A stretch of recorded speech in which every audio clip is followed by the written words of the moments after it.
આજે ગુજરાત પ્રદેશ કોંગ્રેસ કાર્યાલય ખાતે લોકસભાના વિપક્ષ નેતા રાહુલ ગાંધી છે તે કાર્યકર્તાઓ પ્રદેશ નેતાઓથી મુલાકાત લેવા માટે આવવાના છે. તેને લઈને કાર્યકરોમાં નેતાઓમાં અનેરો ઉત્સાહ પણ જોવા મળી રહ્યો છે. આપણી સાથે કોંગ્રેસના મહિલા નેતા પ્રગતિ આહિર જોડાયા છે. સીધી તેમની સાથે વાતચીત કરીશું કે 2027ને લઈને શું રોડમેપ રાહુલ ગાંધી દ્વારા તૈયાર કરવામાં આવ્યો છે, કઈ રીતની રણનીતિ આગામી સમયમાં રહેવાની છે, સંગઠન કઈ રીતે કામ કરશે, કેમ કે દર વખતે કોંગ્રેસમાં જ્યારે ચૂંટણી આવે છે ત્યારે સંગઠનનો અભાવ એક સૌથી મોટો પ્રશ્ન બને છે અને તેના જ કારણે કોંગ્રેસને હારનો સામનો કરવો પડે છે. સાથે જ અલગ અલગ જે મુદ્દાઓ છે, પ્રગતિ આહિરે મોંઘવારીની વાત હોય, બેરોજગારીની વાત હોય, દુષ્કર્મના જે બનાવો ગુજરાતમાં દિવસે ને દિવસે વધી રહ્યા છે, પાયલ ગોટીના કેસના મામલે જે વરઘોડો કાઢવામાં આવ્યો છે, તે તમામ બાબતે પોતાનો આક્રોશ ઠાલવતા શું વાત કરી છે તે સાંભળી લો. તૈયારીઓ આપ જોરશોરથી જોઈ રહ્યા છો. કાર્યકર્તાઓનો ઉત્સાહ એ રીતનો છે કે છેલ્લા 3 દિવસથી કાર્યકર્તાઓના મોઢા ઉપરથી સ્માઇલ નથી જઈ રહી.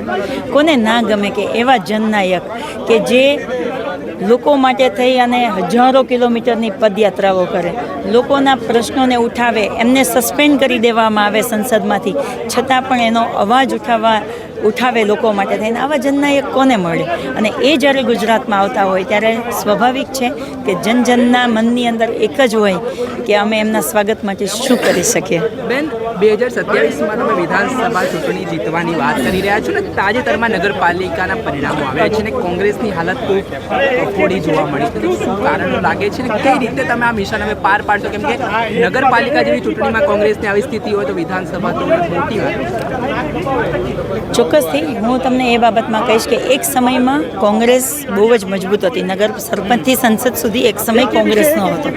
અત્યારે ભારતીય જનતા પાર્ટી છે. ભારતીય જનતા પાર્ટીના સત્તામાં આવ્યા પછી અમે ઘણા લોકોને મળતા હોય છે, જોતા હોય છે, એમને કહે છે કે બેન કોંગ્રેસનો સમય સારો હતો, કોંગ્રેસના સમયમાં મોંઘવારીએ ભરડો નહોતો લીધો, લોકોના કામ થતા હતા, લોકોના ખિસ્સા ખાલી નહોતા થતા, 10,000ની નોકરી કરતા હોય તો પણ લોકો એમાંથી બચત કરી શકતા હતા. આજના સમયમાં ભારતીય જનતા પાર્ટીના શાસનમાં આવ્યા પછી જેની 50,000 સેલેરી છે એનો ઘરનો ખર્ચો પણ નથી નીકળતો, તોતિંગ લાઇટ બિલો આવે છે. ગુજરાતની જ વાત કરીએ તો ગુજરાત એક સમયમાં એવું કહેવાતું હતું કે ગુજરાત એટલું સેફ રાજ્ય છે કે જ્યાં રાતે 2 વાગે પણ કોઈ દીકરી બહાર નીકળે તો એનું માન સન્માન જળવાતું હતું. એ સમયમાં અત્યારે 4થું ભણવા માટે સ્કૂલમાં જતી દીકરી પણ સેફ નથી. 5મું ભણતી દીકરીનો રેપ થઈને મારી નાખે, 4થું ભણતી 2 દીકરીઓને દારૂ પીવડાવીને એમનો કન્ટિન્યુઅસ રેપ કરવામાં આવે. અને આ બધા જ તમે નોટ કરજો કે ગુજરાતની અંદર બનતા રેપ કેસોમાં હું એવું નથી કહેતી કે ભારતીય જનતા પાર્ટીના તમામ નેતાઓ છે રેપિસ્ટ છે, પણ હું ચોક્કસથી એ કહું છું કે જે રેપિસ્ટ હોય છે એનું કનેક્શન ભારતીય જનતા પાર્ટી સાથે શા માટે જોડાયેલું આવે છે અને પછી એમના ઉપર કાર્યવાહી કેમ નથી થતી? તમે એક પાયલ નામની દીકરીને અમરેલીમાં જેમનો એવડો મોટો કોઈ ગુનો ન હોવા છતાં પણ તમે એમનો વરઘોડો કાઢો, પણ RSS અને ભાજપ સાથે જોડાયેલા નાની નાની માસૂમ દીકરીઓના મર્ડર કરી નાખે, રેપ કરી નાખે, તો એમના વરઘોડા કેમ નથી નીકળતા?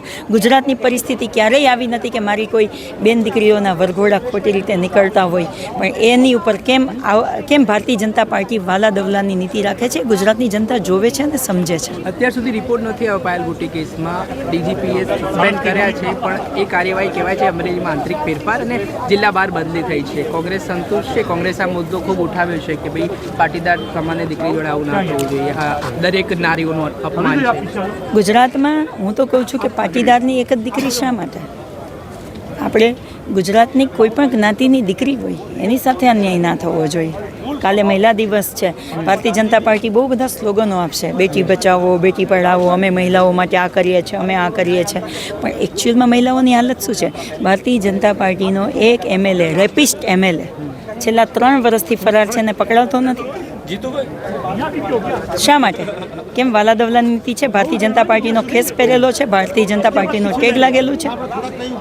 એટલે ભારતીય જનતા પાર્ટીની જે ગુજરાતમાં મહિલાઓ પ્રત્યેની જે મનુવાદી વિચારધારા છે, જે RSSની મહિલા વિરોધી વિચારધારા છે, એ લોકો અહીંયા થાપી રહ્યા છે. ને મારા ગુજરાતની અસ્મિતા, કયા મહિલાનું સન્માન?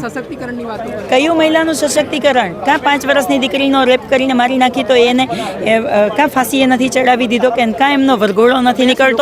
એક સામાન્ય જનતાનો કોઈનો પણ નાનો એવો ગુનો હોય તો એમનો વરઘોડો નીકળે છે. આ જસદણવાળો કેસ ભૂલી ગયા છે આપણે? જસદણમાં જે મહિલાઓ સાથે બનાવ બન્યો તો તમામ ભારતીય જનતા પાર્ટી કેમ કેસ દબાવી દેવામાં આવ્યો છે? હમણાં આપણે અહીંયા જોયું છે અમરેલીમાં 2, 4, ચોથું ભણતી દીકરીઓ, વિચાર તો કરો, 8 વર્ષની દીકરીઓને દારૂ પીવડાવીને એમનો રેપ થતો હોય, કેમ એમને એવી કોઈ વરઘોડો કાઢીને એમને સજાઓ કરવામાં નથી આવતી? એમના ખાલી સ્લોગનો છે. કોંગ્રેસ પાર્ટીઓ તો મહિલાઓને મફત શિક્ષણ આપીને અમારા જેવી મહિલાઓને મજબૂત બનાવી. હું કોંગ્રેસ પાર્ટી અને માધવસિંહભાઈ આપેલી ગવર્મેન્ટમાં ભણી અને આજે અહીંયા સુધી પહોંચી છું. આપણે સાંભળ્યા હતા કોંગ્રેસના મહિલા નેતા પ્રગતિ હાઈર. તેમણે પોતાનો આક્રોશ વ્યક્ત કર્યો છે ભારતીય જનતા પાર્ટી સાથે આરોપીઓના કનેક્શનને લઈને તેમણે સવાલ ઉઠાવ્યા છે. જનતા હાલ ગુજરાતની રીતે પીડાઈ રહી છે તેને લઈને પણ તેમણે વાત કરી છે. અને આગામી 2027નો જે વિધાનસભા ચૂંટણી લક્ષ્યાંક છે તેના માટે આજે જે મહત્વની મિટિંગ મળવાની છે તે બાબતે પણ તેમણે પોતાનો ઉત્સાહ દર્શાવ્યો છે. દર્શક મિત્રો, નવજીવન ન્યૂઝને આપ લાઈક કરી લો, સબસ્ક્રાઇબ કરી લો અને શેર કરવાનું ભૂલતા નહીં. વૈષ્ણવજન તો તેને કહીએ જે પીડ પરાઈ